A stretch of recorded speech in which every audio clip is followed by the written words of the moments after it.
World's first kangaroo embryos created by IVF అండి. So సింపుల్గా చెప్పాలి అంటే లైక్ ఆస్ట్రేలియా దేశంలో ఒక యూనివర్సిటీ ఉంటుంది, యూనివర్సిటీ ఆఫ్ క్వీన్స్లాండ్.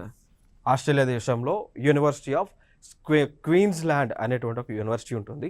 ఆ యూనివర్సిటీలో ఉన్నటువంటి డాక్టర్లు, సైంటిస్టులు వీళ్ళందరూ కలిసి కంగారో జంతువు ఏదైతే ఉందో దాని యొక్క ఎంబ్రియోని, పిండాన్ని డెవలప్ చేశారు. ఏ మెథడ్ ఉపయోగించి? ఐవిఎఫ్, ఇన్వెట్రో ఫెర్టిలిటీ అంటాం. Okay, so like in vitro fertilisation లేదా ఇన్వెట్రో ఫెర్టిలిటీ అంటాం. క్లియర్ కదా? సో ఇన్వెట్రో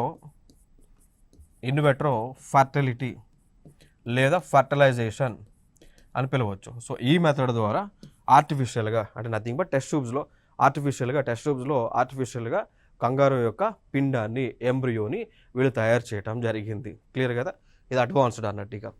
సో దీనివల్ల ఇంకా ఫర్దర్గా దీనివల్ల బెనిఫిట్స్ ఏంటి అంటే, కంగారో యొక్క జంతువుల యొక్క పాపులేషన్ అంతరించిపోకుండా వీళ్ళు ల్యాబ్స్లోనే, ఇప్పుడు మనుషులను ఏ విధంగా మనకి టెస్ట్ ట్యూబ్ బేబీస్లో మనుషులను తయారు చేస్తూ ఉన్నారో అదేవిధంగా కంగారోలను కూడా ఆ విధంగా తయారు చేయొచ్చు అనమాట. ఓకే, ఇంకొక అంశం ఏంటి అంటే, ఈ కంగారో అనేటువంటి ఒక జంతువు ఆస్ట్రేలియా దేశం యొక్క నేషనల్ యానిమల్.